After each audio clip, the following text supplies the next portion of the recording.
Hey guys, if you have questions for us or want to know more information, please email us at politickin@iheartradio.com. That's Politickin, POLITICKIN at iHeartRadio.com. We will get to your questions soon. We appreciate them. Keep them coming. It's going to be 100% hate mail for Gavin. We already know how this goes. 100% hate mail for Gavin. 100% who the fuck is Doug? 100% Marshawn, why is you on there with these two white dudes? Man, what's happening, man? You got Marshawn Beast Mode Lynch, Doug Hendrickson, and Gavin Newsom, and you're listening to Politickin. June on the beat. June on the beat.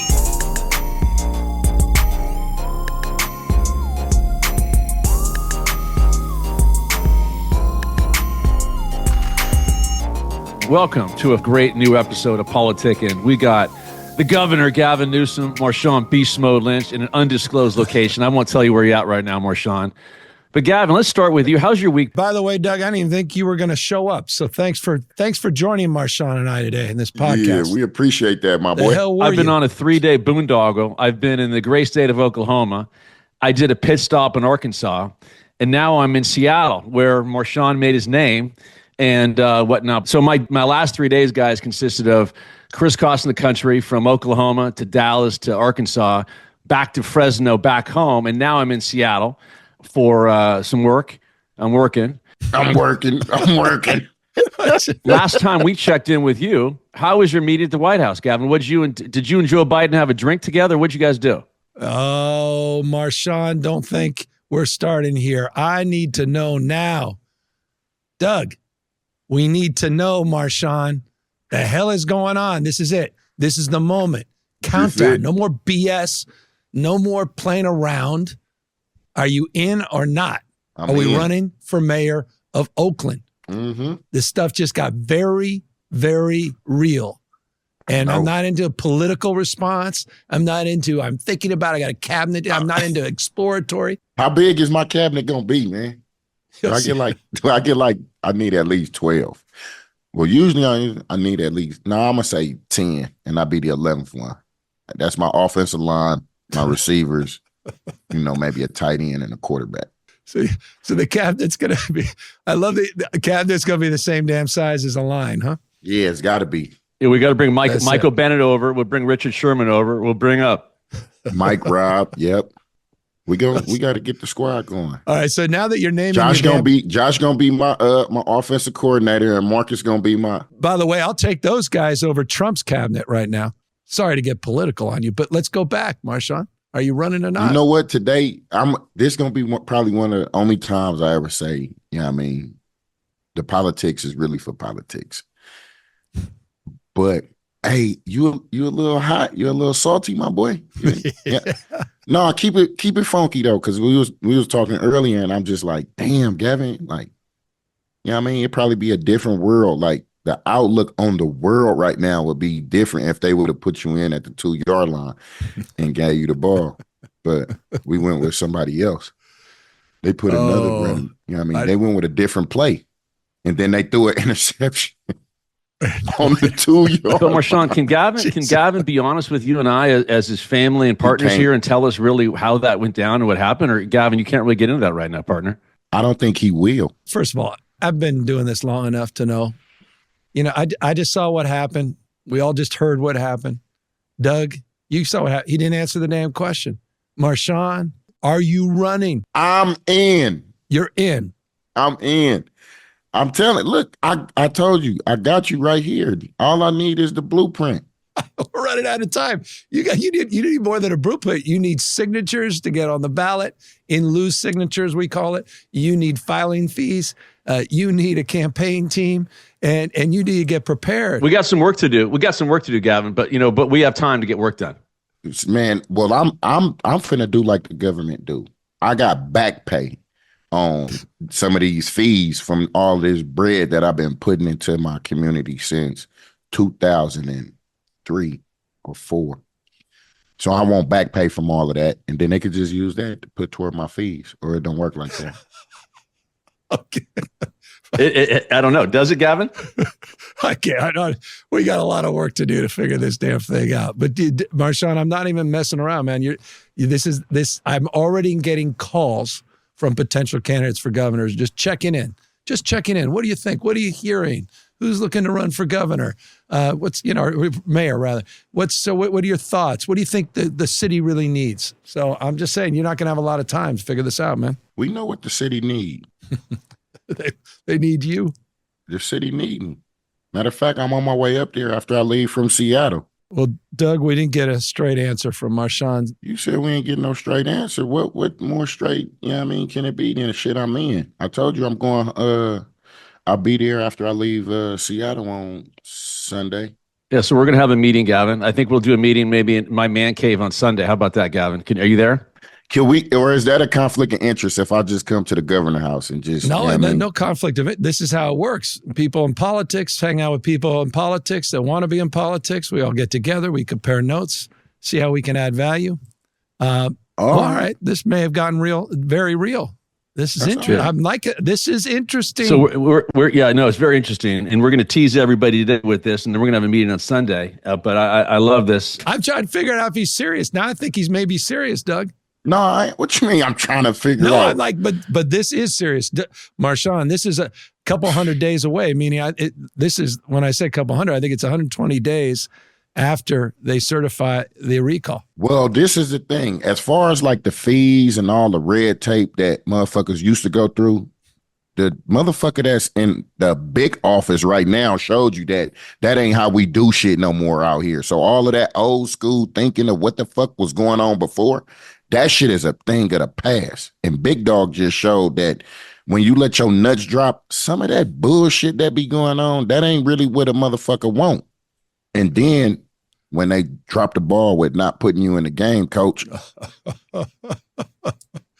don't know what the fuck they had going on there, but he just made it clear that, certain shit that shit don't fly no more. It's a new way. It's a new wave right now. We in a new era. There's a lot of different type of shit that's going on and all of that shit. So yeah, hell yeah. We got to come with the right strategic plan. So needless to say, Gavin, we're going to have a good meeting on Sunday. Me, you, and Marshawn. It just got a hell of a lot more interesting than watching football with you on Sunday. Well, Gavin, on that note, how was your week to DC? Before we get to the new segment of the questions that everyone's asked, which are some great ones, quickly recap how your week to DC was. It was I was 36 hours and got in, spent half the day, almost more than half the day. Was he asleep for more than half the day? No, I mean, I spent most of the day at the White House. And I say that, I'm not saying that to impress anybody. I know it sounds ridiculous. Where'd you spend your day? The White House. But with intention to address all kinds of issues to make sure that we locked things down for the state of California. Who be all at that meeting? Well, I mean, let's go through from the chief of staff to, national security advisor to the senior advisors to OMB, which is the Office of Management Budget folks. I met with EPA folks, which Environmental Protection Agency folks. HHS was Health and Human Service, where RFK Jr. may be the next HHS secretary. Met with Interior, where my old friend Doug Bergman, the current governor out there in North Dakota, may be the next Interior secretary. So just met with all kinds of folks, and then met with the president. Well, Gavin, do you walk to the front door, ring the doorbell, or you go on the backside? What the fuck you be talking about sometimes, bro? People don't want to know. Wildin', bro. You know what I will say, though? True story. I forgot my ID. So I am lucky I got in. They don't screw around. I just didn't have my ID. They're like, sir, where's your ID? And I'm like, don't have it. And it became like a whole damn thing, extended secondary. They had to, we didn't get out of the car. We had the dogs run around the car. Finally, I found something in my cell phone that we were able to give those. They don't screw around at the White House. That's like when I go out the country and I had to go to all this secondary and third dairy. We need to talk about my past Okay. and some of the inkings on my shit. We need to go take care of that. Marshawn, we don't have 9 hours right now, Marshawn. Shut the fuck up. Doug, if this guy's running for mayor, we may need to know a little bit more about him. Jesus, why are you in tertiary Man, screening? after what I just told you, after what we just watched this motherfucker do, I don't think No one cares. Shouldn't matter. But I'm just saying, when I try to Gaetz cross the borders, getting out of the country, I get flagged. Gavin, this dude just appointed a kid, a guy that allegedly like slept with a minor as what, defense secretary? I mean, come on, bro. No, that's a little weird, well, man. This not start. The defense secretary is some guy you've seen that sells some products like online, and not the pillow guy, but this guy from Fox News, who's literally just a morning Fox News guy. So he kind of looks the part. He's got some good looking tattoos, I guess, and so Trump said, "Hey, that's my defense secretary to lead the world's most fierce and proud military." So he's a guy. You got Gaetz, to your point, who resigned from Congress before the ethics committee report can come out, because reports don't come out for ex-congressmen, and it was about to come out on the allegations that you just suggested as it relates to underage girls and drug use. All I know, Marshawn. See, I just got regular shit. All that weird ass shit. I ain't for all that, man. These are allegations. There was an independent a review, and the Speaker of the House, Johnson, saying, as man of total objectivity and faith and devotion to decency and the principles and the foundations of the 10 Commandments, said, we are not going to allow that ethics report to be public. So he reformed or something is what you're talking about?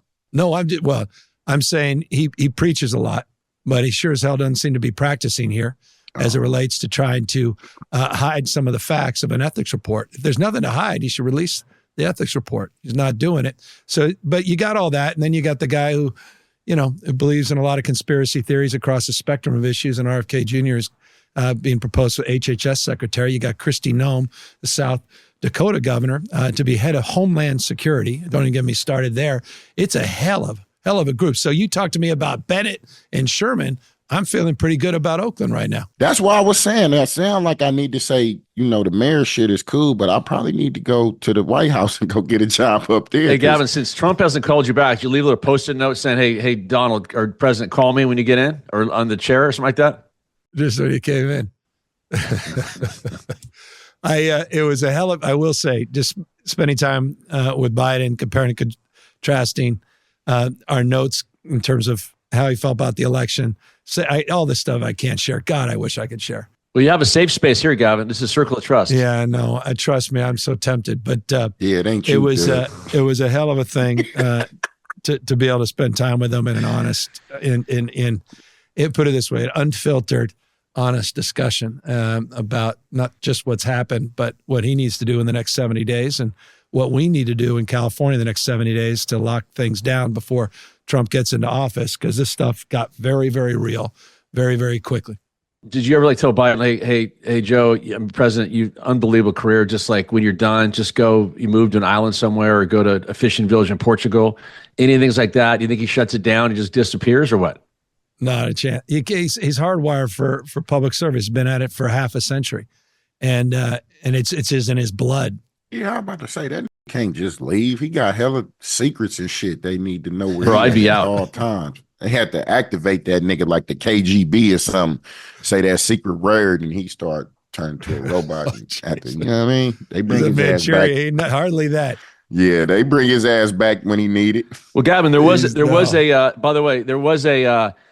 something in the media that someone saw you getting on the plane, carrying your own bag, sitting in a middle seat in economy. Is that all true, Gavin, on Alaska Airlines? No, it is not all true. I was in a window seat, not a middle seat. Okay, sorry. And I wasn't finally. I'm a Southwest kid, so I thought it was like a luxury liner. I think it was Alaska or something. I had like a row 29F or so. It was beautiful. Anybody yell at you in the plane? It was only one person. So it was a great day. It was amazing. Only one. It was fabulous. They didn't really yell. He just rolled his eyes and shook his head, and he and his wife were deeply offended. I wanted to come back and hug him, say, I'm sorry. But I missed him on the way out.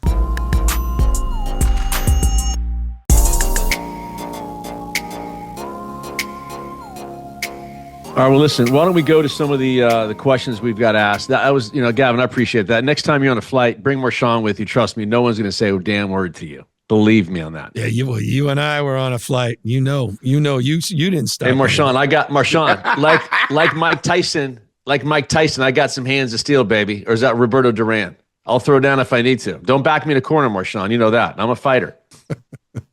Dude, you don't back a fighter in the corner. They come out swinging.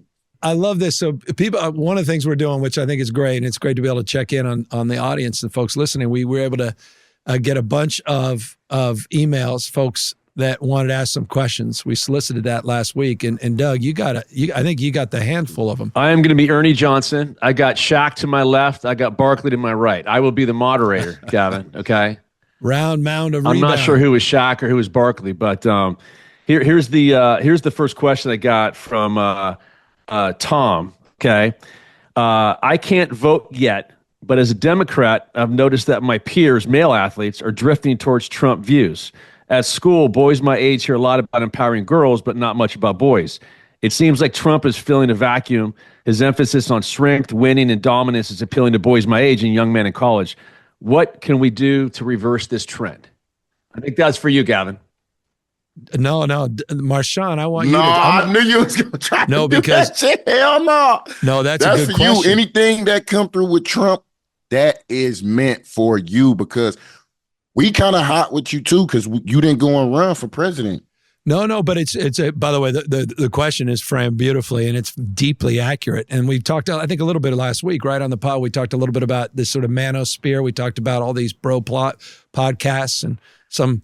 I think I read some article that suggested, aren't we one of those bro podcasts ourselves? But there is something about, he talks about power and dominance and aggression, and for a lot of young kids, they're feeling unmoored. Men in particular, young boys, lack of sense of meaning and purpose and mission, and so that strength, that sort of masculinity that is exuded by a lot of these podcasters and in that quote unquote manosphere connects to people. And you've seen this crisis of belonging. It's been a trend line for the last few decades as it relates to what's happening with men all across this country. And you've seen that in graduation rates, suicide rates. You're seeing it in deaths of despair, people that are overdosing, drug use, alcohol use, that disproportionately are impacting men and boys. So it is a legitimate crisis in the country.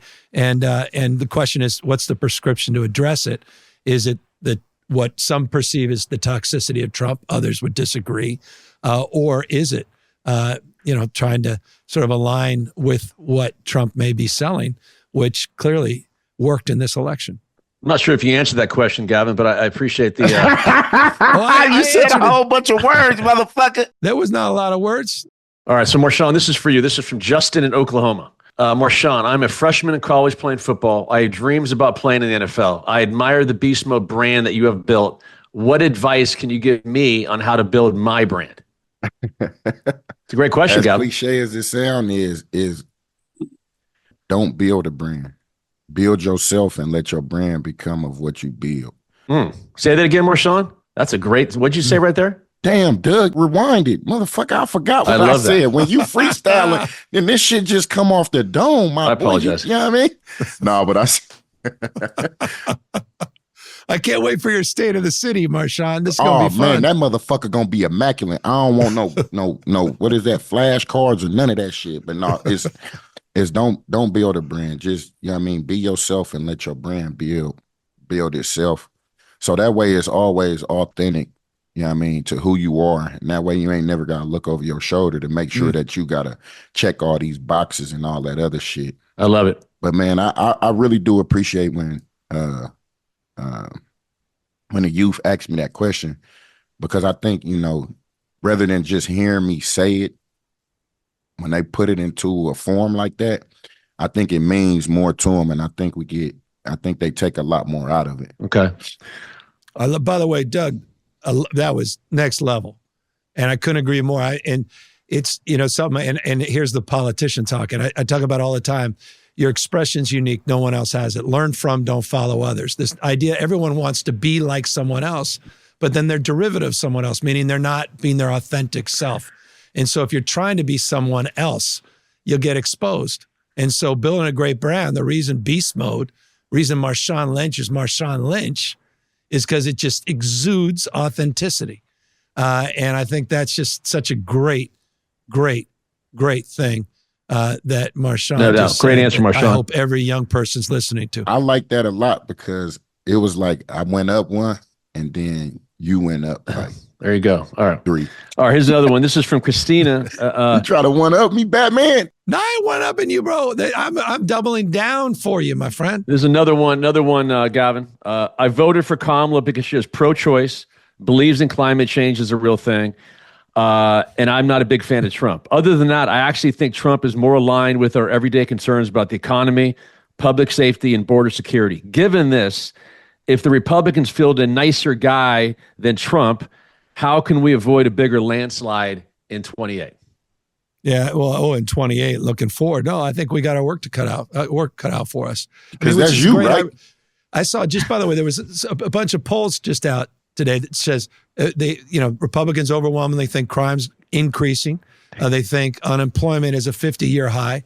And they think inflation is still raging.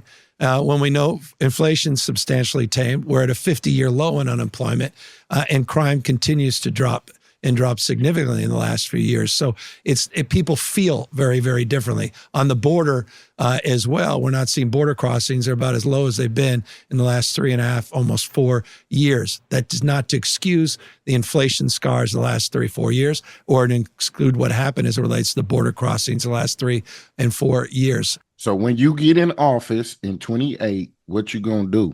No, but I will say the economic thing is the most frustrating. And if you want a little bit of more of what I was talking to the president about 48 hours ago, it was around the economy and that disconnect between how people feel and the performance of this administration, where we have the lowest black unemployment, lowest unemployment for women, lowest unemployment for people with disabilities, lowest unemployment in 50 years. We have the lowest uninsured rate in our lifetime. We have one of the fastest business startups, we have business boom that we've ever had in our lifetime. You've got an economic strategy that's worker-centered as it relates to bringing supply chains home, manufacturing and industrial policy, the CHIPS and Science Act, as well as the IRA as it relates to transition policy and making sure that we're more energy independent.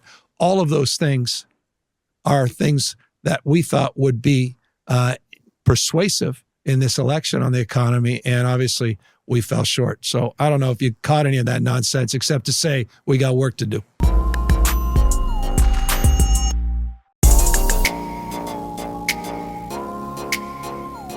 Another question from Sean in Colorado said, and that's a great follow-up, why is the market so convinced that the economy is going to do well under Trump? Why is the market doing better now since he got elected? Well, hold on. I mean, the market, we had record-breaking stock market over and over and over and over again under the Biden administration. And over again? And over, I'm bringing, that's right, my brother. Over and Do a motherfucking face. over and over. So the markets for the last year, your 401k for the last year, record-breaking.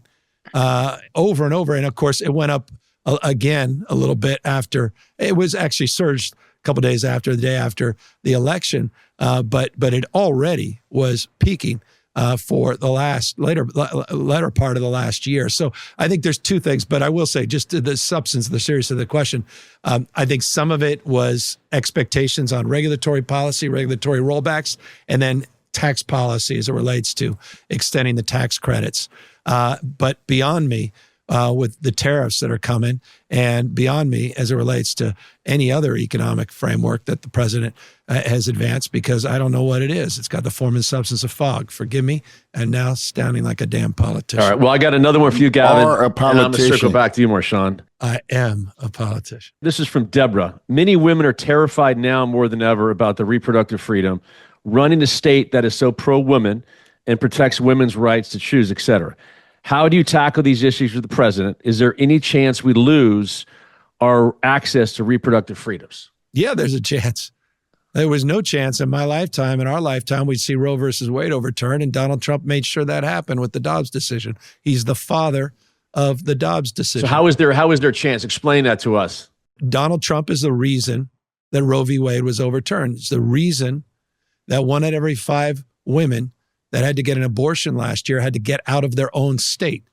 He's the reason tens of thousands of women who were raped, were pregnant many of them that had to bring their baby to term. He's the reason a 13-year-old was clutching her teddy bear as she was giving birth in Louisiana to a rapist baby. That's Donald Trump. So the question is very serious. So hold on. How does that work? They just say like, I want to get an abortion, and they just say, no, you can't have an abortion. You cannot have it, regardless of rape and incest in many of these states. But why is they telling them that they can't have an abortion? Like power, control over women, control over women's body. That's I mean, because if you just go into, and I mean, clearly I don't. But if they go into the clinic or to the doctor and they're like, hey, I'm having a situation, I don't want to have this baby. And the doctor would just be like, no. Says the doctor does it, puts his, not just his license on the line, but could be prosecuted, can be arrested.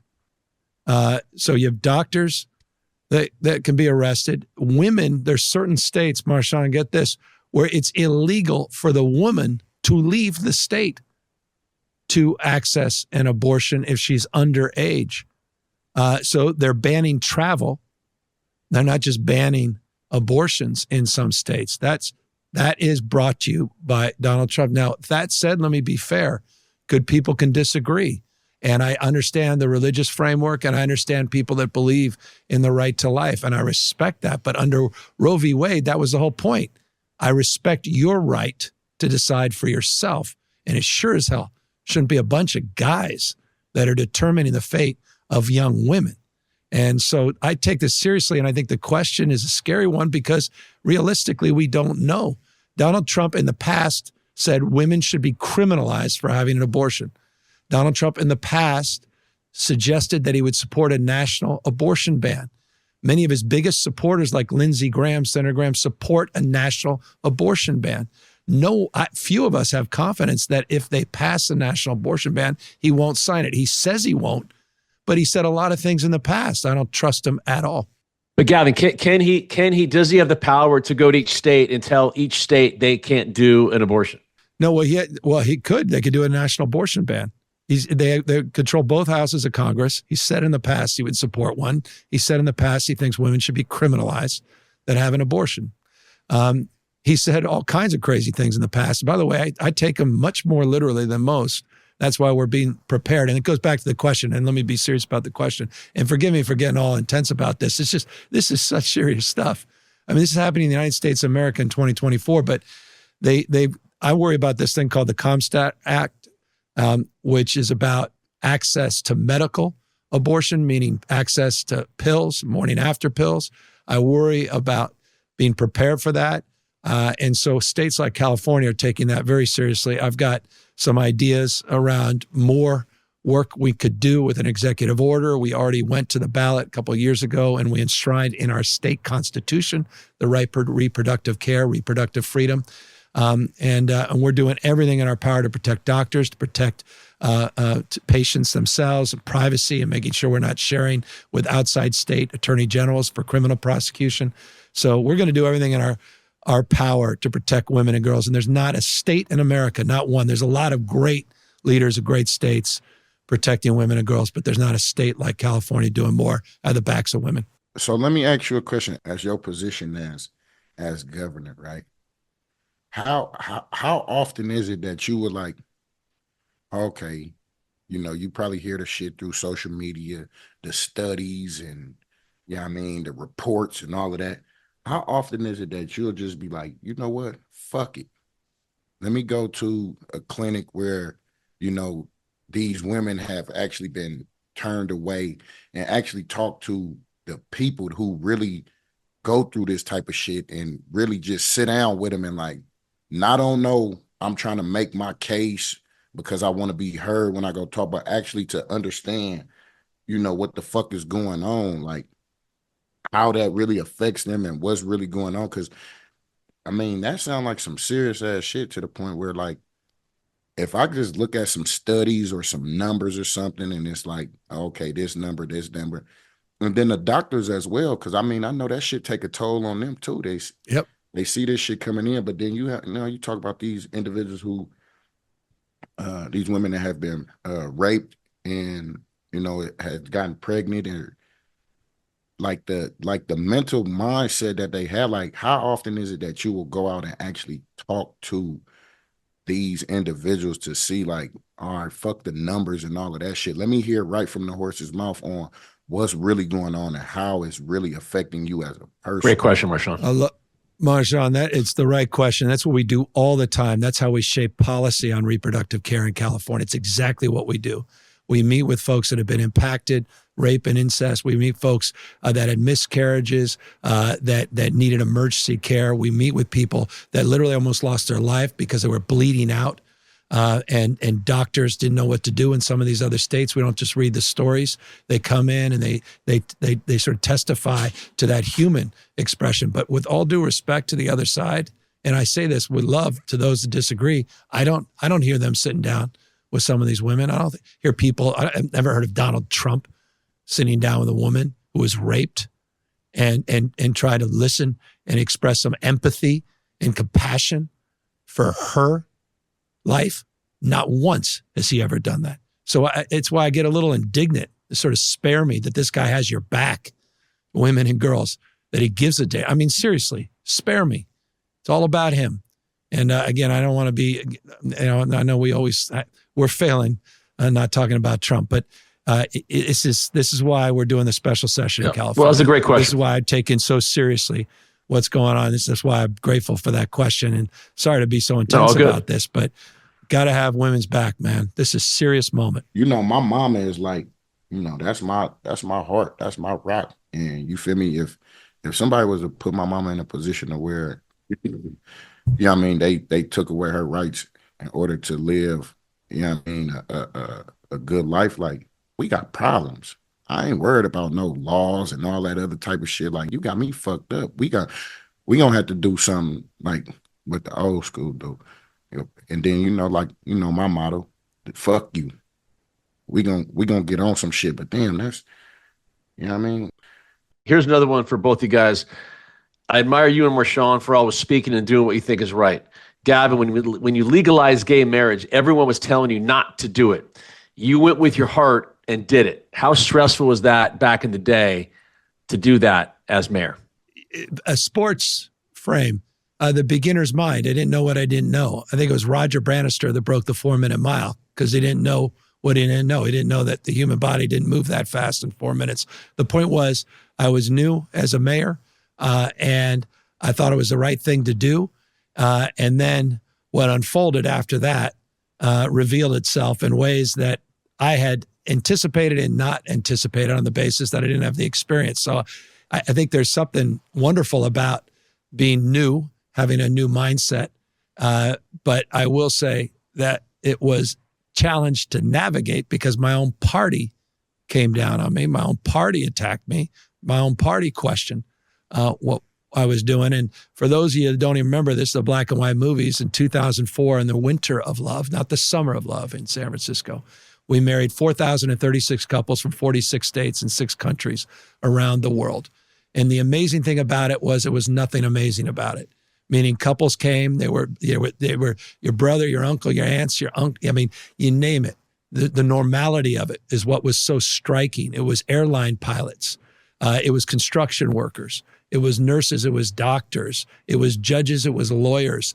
And they came there, and all they wanted was to say those 2 fucking magic words, I do. And for that, they were castigated and they were looked down upon. And so we thought it was the right thing to do in 2004, and we started a conversation. And there was a lot of conversation in my direction, attacking that action. I still deal with that today. But again, you know, back to you, Doug, saying how many damn summers we have left in our lives. Don't dream of regretting. Put it out there on the line. Do what you think is right. Do what you believe in. Brand beast mode. Well, be your damn self.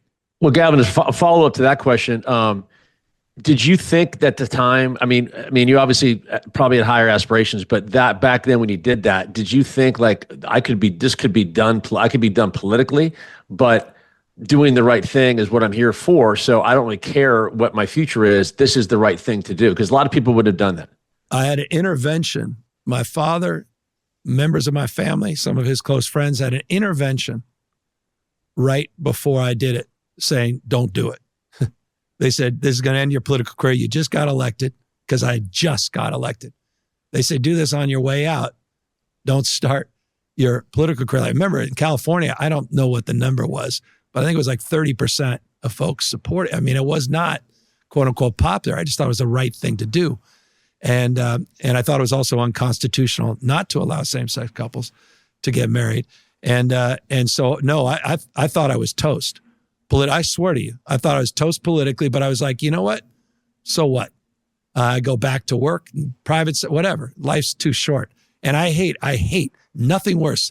I said to myself, I remember and I tell myself all the time, I don't want to be one of those politicians that coulda, woulda, shoulda, that's on some panel after they're retired, wishing they had done something, particularly as it relates to trying to bring people together, which was the idea there, to strengthen families, to give people the ability to live their lives, as we said out loud. So I was proud of it. Well, Gavin, I know your dad very well. Rest in peace, Bill. Love you up there. Was it hard when he met with you and you, as a son, said, Dad, I appreciate the advice, but you know what? I thank you, but I'm not doing that. Yeah, old Irish Catholic family. He used to, when he was a kid, he went to church every single morning, and not once a week or not at Christmas, every single day. So he grew up in that frame in traditional marriage between a man and a woman. And so he appreciated that I thought it was the right thing to do, but he's worried about his son. And he's like, you know, you're a relatively young politician. I was in my 30s. And he's like, why the hell would you throw it all out for this? You got all these other things you wanted to do. Why would you start like this? And so he was legitimately concerned. But I swear to God, one of the great memories of my life was quietly walking in the back of City Hall when there were couples all around City Hall getting married. And I snuck in with a baseball hat and my dad.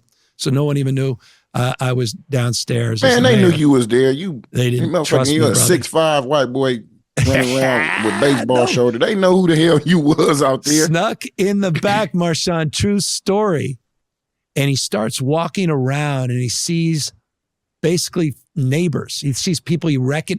It was none of the cliches you would think. It wasn't like some, parade or something, the way people talk about the Folsom Street parade. You get the images.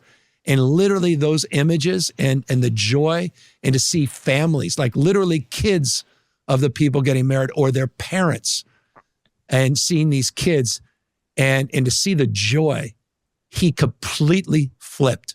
And then he became an advocate because he was a judge for giving me more legal advice, saying we gotta continue to fight this and help us shape our legal strategy. That's awesome. It was amazing to see him evolve on that.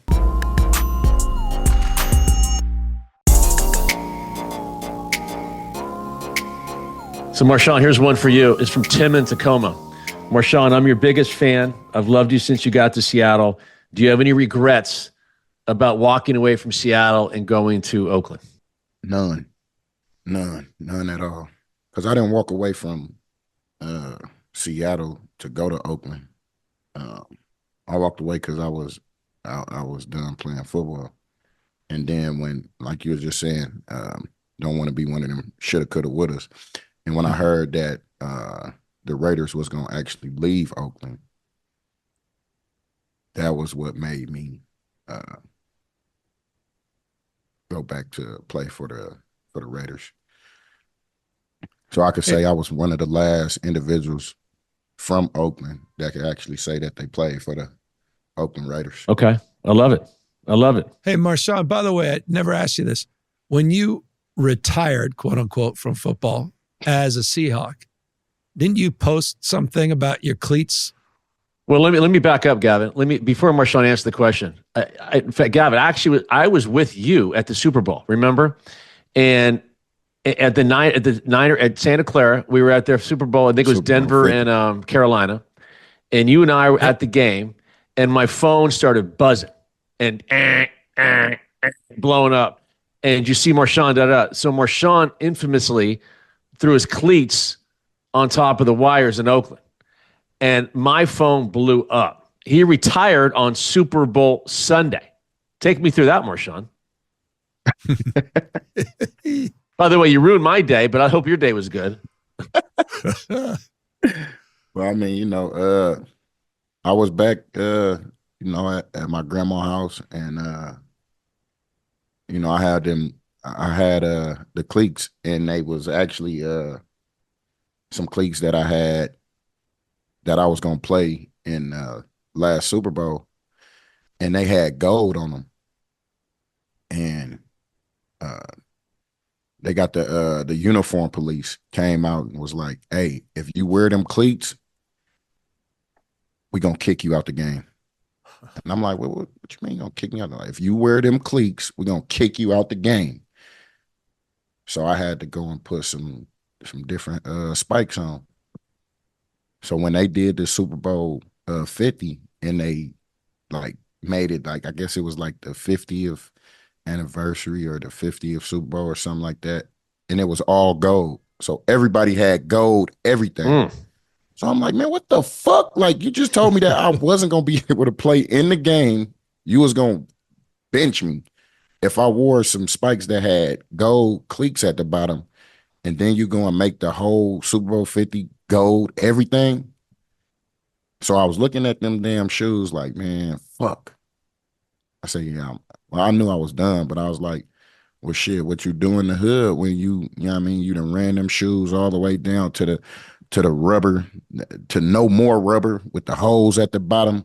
You take them, you tie them, and you throw them on the telephone wire. And it took me about maybe 15 tries to get them up there. But when they landed, you know what I mean, I took the picture and I threw the doses. I don't know how viral that went, but I don't know how many views or whatever, but that was obviously off the charts. Which, Gavin, leads me to the next question here. No, it leads me to this question. Here's it's a questionnaire. This is what you got to prepare for. As mayor of Oakland, would you fine someone for throwing cleats up on a public wire? Would you, sir? Yes or no? Simple question. Simple question. No. I like it. I like it. It's the right answer under the circumstances. If it's for retirement after the Super Bowl, after they tell you, fuck you, Marshawn, you can't wear gold cleats, and then the next year you go make the whole fucking thing about gold, everything. I said, man, fuck. And I was like, damn, maybe I should go to the game and just try to steal everything fucking gold that they got, because they had gold gloves, gold cleats, gold fucking towels, wristbands, all kind of shit. And I'm like, the fuck? All right. Some bullshit. So, Gavin, this is funny. This question, before I get this question, my daughter called me the other day. I'll give a shout out to Jaden at Cal Poly volleyball. How you doing, Jaden? In any event, she talks about all your TikTok stuff. So the question was, we've had 1 million questions about Gavin's status online, including his nickname as American Psycho's Patrick Bateman and being called Zaddy. You're in the New York Times style section. They're calling you the vampire to save the party. So, Gavin, how do you feel about your Zaddy status? Have you seen all the memes online and TikTok posts about you? What does Zaddy even mean? What does it mean? Doug, what does Zaddy mean? Marshawn, you're in the know. I don't know, but you know you're famous on TikTok. So how do you feel about that, Gavin? Only reason I know I'm famous on TikTok, I was shopping for my daughter at the Gap, and a bunch of teenagers come up and said, "Are you?" And I'm like, "What the hell is this?" And then they literally start flipping through their TikTok, and I start seeing some of that stuff. But I don't know how it's a compliment that I'm some vampire or some, American Psycho. That doesn't work for me. I don't understand it. I just don't understand it. I don't know about American Psycho and vampire, but Zaddy. Why are you laughing? What does it mean? It just mean daddy. They looking for you. They want you, cuz. They on your bumper right now. But Gavin, you're all over TikTok, bro. And they talked about your nice white shirts. That's on the style section. They talked about your crisp blue suits and whatnot. So I dressed for you guys today. That's crazy. It's the same damn suit. By the way, I got to be honest with you. They talked about our podcast guys, right? No one said the good-looking Doug Hendrickson, the attractive Doug Hendrickson. They talked about Gavin, sex symbol, good-looking, all that. No one mentioned me. I don't know what's going on, Gavin. Bro, can we call him a Zaddy as well, or is that inappropriate, Marshawn? I don't know. I think that's he's very inappropriate. I guess someone else has to do that. Sorry, brother. For sure. Sorry, Doug. Here's another one. Gavin, there's been a ton of stuff talking about the Menendez brothers. We saw the new DA come into office. Any updates on what's going to happen with the infamous brothers that are in jail? So interesting, no BS. One of the reasons I sadly am in my suit is today is parole day. So I go through my paroles. I've got some commutations. We did some pardons last week for Veterans Day. I need a couple pardons too. I knew you'd say that. Send him a text, Marshawn. Send him a text. We got to free the home team. And so this is, it's Thanksgiving. We tend to do around this time of year. So the Menendez file, which is now a little thicker because we did deeper research in the last 10 days. That's all on my desk. And I'll be literally getting a lot of it today. But let me just say a couple things. You do have a new DA. The current DA who's about to be replaced was not reelected, who was the one who recommended the resentencing of the Menendez brothers. And I think it's the right thing to do to hear from the new DA before I make any decisions. And so I'll be deferring to his review, his analysis, and recommendation. And that's something, by the way, I haven't said publicly, but I think is important under the circumstance, out of respect, not just to him, the new incoming DA, but those that elected him rather overwhelmingly in Los Angeles. Got it. Before I get to a question to me, there's a quick question on our Politickin merch. By the way, I'm wearing it right here. Where can we get the Politickin merch? And here's the deal. Go to email us at politickin@iheartradio.com, and we can get you some merch. We got great hoodies. We got great hats and T-shirts, and more to come. A couple more questions, guys. Which one of you guys has the hardest job and why? And I'm going to say that is me. You got the hardest job, brother? I have the hardest job. I have a great job. I'll be honest. As you guys know, I am blessed. 30 years as an agent. It doesn't get old. The impact I have can be great. Seeing my former client here and partner. Just going to Mr. Rogers story time, my boy? No. I would say, who has the hardest job out of us three? I would say, I got to be honest with you. I can't take credit for that. I don't think you can either, Marshawn. I think it has to go to Gavin here. No, it's definitely Marshawn. Acting is, I can't even imagine. I couldn't do that. So, by the way, Marshawn, no bullshit. I forgot to tell you this, and I'd never do it in person because you beat the shit out of me. I hadn't seen Bottoms yet, Mo. I hadn't seen it. I just saw it. Isn't it great, Gavin? But I made a mistake. I saw it with my daughter. It was very uncomfortable. I did not know. I didn't know I didn't know. Marshawn, bro, you were supposed great. To put, damn, man. It was fun. This. It was fun. I want you as a teacher, brother. Mr. G. Mr. G. And I love that. Mr. G. I had no idea. Mr. G. Yeah, Mr. G was giving ism. You feel me? How's it? What's you done with the last? You were out there in New Mexico. You almost done with the filming? Yeah, with that one I'm done. You're done with that? How many? What else? You got another project you're working on right now? Yeah, I got some projects in the pipeline. They make you sign NDAs and all of that kind of shit. So Gladiator 3? Hey, look, man, I'm trying to work my way up. I got to make sure I find me a nice role or something. I like it. But on that note, guys, what a great episode. Gavin, I appreciate you. Marshawn, you're the man. Love you. And let's have a great weekend. Let's get after it. Have fun. And we'll see you Sunday in the Man Cave. We're going to see you Sunday. Talk mayoral politics. Mayor Beast Mode in this motherfucker, man. Mayor Beast Mode in this bitch. What's happening? All right, deuces to the sky.